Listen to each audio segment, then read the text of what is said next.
Bonsoir à tous, bonsoir à toutes, bonne lumière à tous.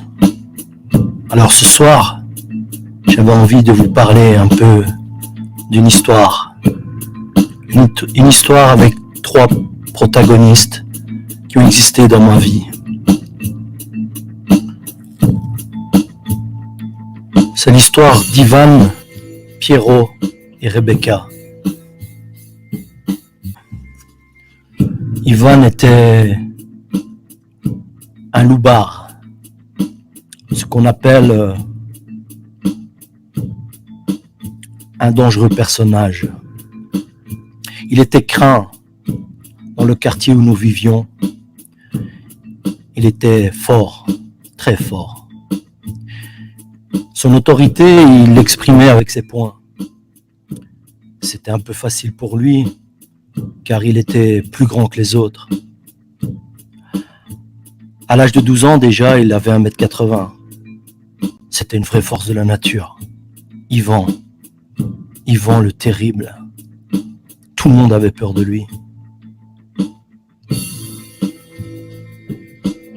Il a peu à peu progressé dans les quartiers malfamés où nous vivions. Il écrasait des têtes dans les parcs. Il se battait dans les kermesses et dans les fêtes foraines. Ivan, c'était vraiment quelque chose. Il était fort. Trop fort pour nous tous.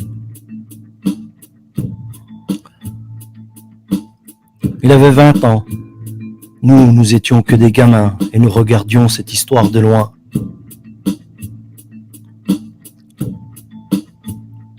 Ivan, un jour, il y avait une bande de Siciliens qui venaient d'un autre quartier. Ils étaient venus en entendant parler de la réputation d'Ivan, Ivan le terrible. Ils avaient préparé leur cran d'arrêt et avaient décidé de l'attraper au café du coin, car Ivan était souvent là pour boire une bière. Ils sont arrivés. Ils ont attendu que les gens quittent le café et il restait Ivan, pratiquement ivre-mort. Ils ont demandé au tenancier, au patron du café, de partir lui aussi. Ils se sont engouffrés.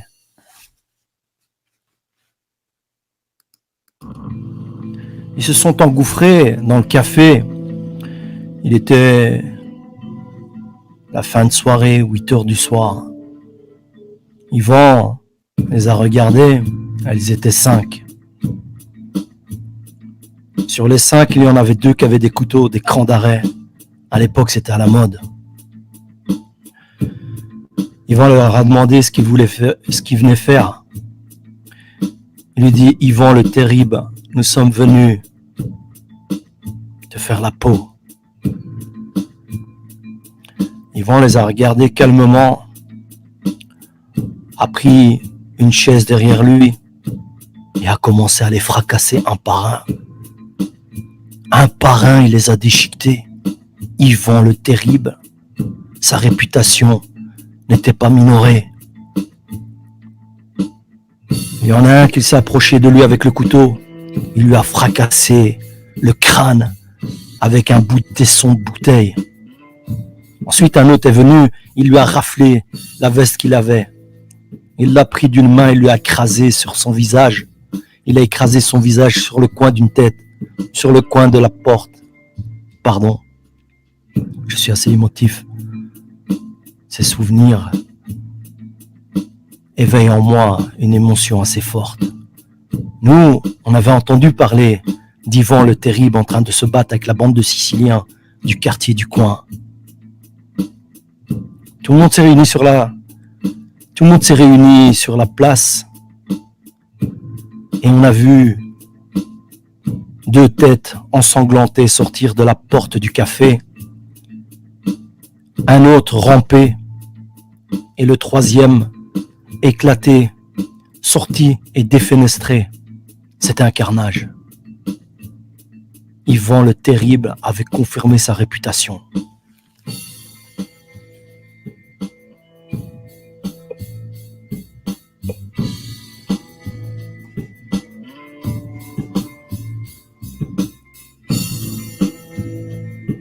Maintenant, je vais vous parler de Pierrot.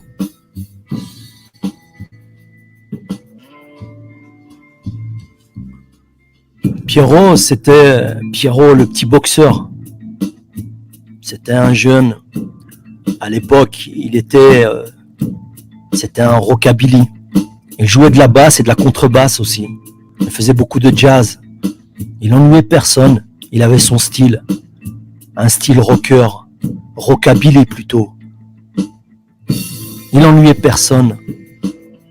En général, on le voyait avec des Doc Martens, son long manteau, sa petite chevelure à la Tintin, tout le temps un sourire aux lèvres. Pierrot, le petit boxeur. On l'appelait comme ça parce qu'il avait un nez écrasé, un nez de boxeur. Et effectivement, de temps en temps, il allait, après sa séance de jazz, il allait boxer sur la vieille salle, en amont de la colline, près de chez nous.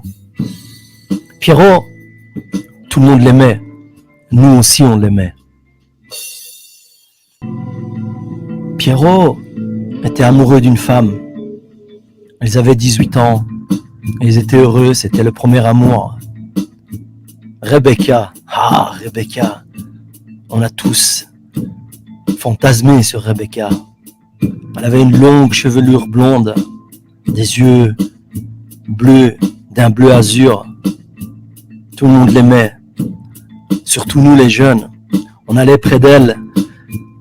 Elle nous donnait de temps en temps des bonbons, parce qu'elle était plus grande que nous. Et aussi, pendant les vacances, c'était elle l'animatrice de la colonie des jeux, parce qu'on était des pauvres. Et on était obligés d'aller à la colonie, payée par l'État. C'était elle, l'animatrice, aux yeux bleus. Vendredi soir, de retour en ville, après avoir été dans un concert de jazz, Pierrot et Rebecca décident de s'arrêter et d'aller prendre un petit verre au café du coin. En oubliant une chose, Yvan était présent. Il pleuvait le soir-là. Il pleuvait des cordes, comme on dit chez nous. Il pleuvait dru, comme ils disent eux. Il rentre avec le sourire aux lèvres, commande 2 bières et un paquet de chips. À l'époque, c'était de coutume. Ils s'installèrent dans le coin en disant bonjour à tout le monde. Yvan, lui, était dos à eux. Il était déjà bien entamé. Il avait beaucoup trop bu. Hey, toi Pierrot, Pierrot le boxeur, le petit boxeur, dit Yvan d'une voix forte. Qu'est-ce que tu viens foutre ici? Pierrot, ne sachant trop que dire, il regarda sa femme, sa nouvelle fiancée, et il lui répondit, on revient de Lanville, on a été voir un spectacle. On était ensemble pour écouter un peu de musique jazz. T'as pas bien compris ce que je t'ai dit, Pierrot, le petit boxeur. Qu'est-ce que tu fous ici? En réalité, Yvan était amoureux de Rebecca depuis pas mal d'années. Mais comme c'était un bourrin, il n'a jamais eu le courage d'aller lui parler. Et puis Rebecca était tellement raffinée qu'un gros bourrin dans son genre ne l'intéresserait pas. Il le savait, il en était sûr. Il était à l'intérieur de lui humilié, castré par cette situation. Et il regarda à la table et il vit ce petit Pierrot, le sourire aux lèvres avec sa tête de Tintin, qui lui était au bras de Rebecca.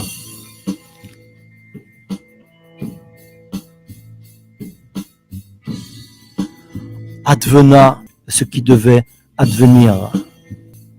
Yvan se précipita sur la table, prit Petit Pierrot, le petit boxeur, par le col et le souleva à 50 ou 60 centimètres de terre. Tout le monde avait peur. Les pauvres vieux qui étaient là, le patron, tout le monde avait peur de parler à Yvan le fou, Yvan le terrible.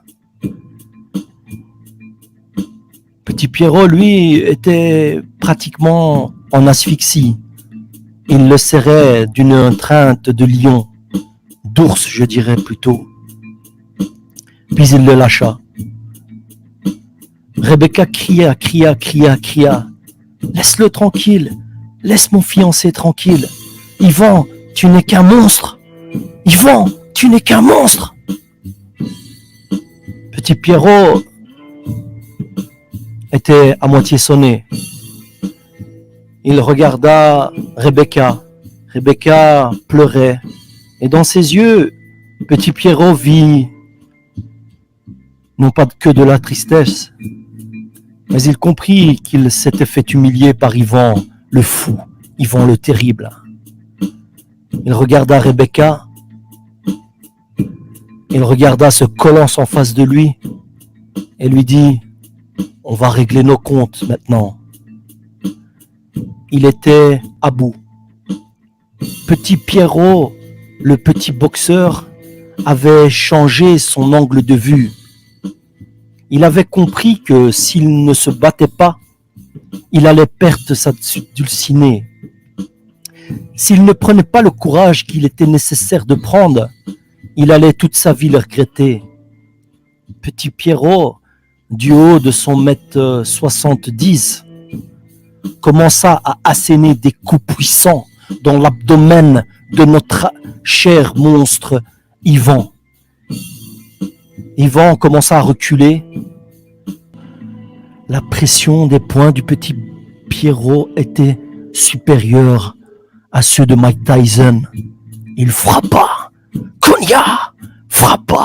cogna, jusqu'à ce que Yvan, en plein sang, détroussé de ses dents, sortit du café et tout le monde était là.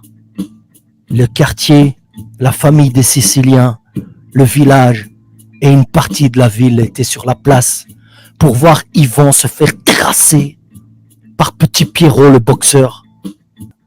Moralité de cette histoire: quand t'es un gros barbare et que tu t'appelles Yvan, évite de t'attaquer à un petit honnête homme.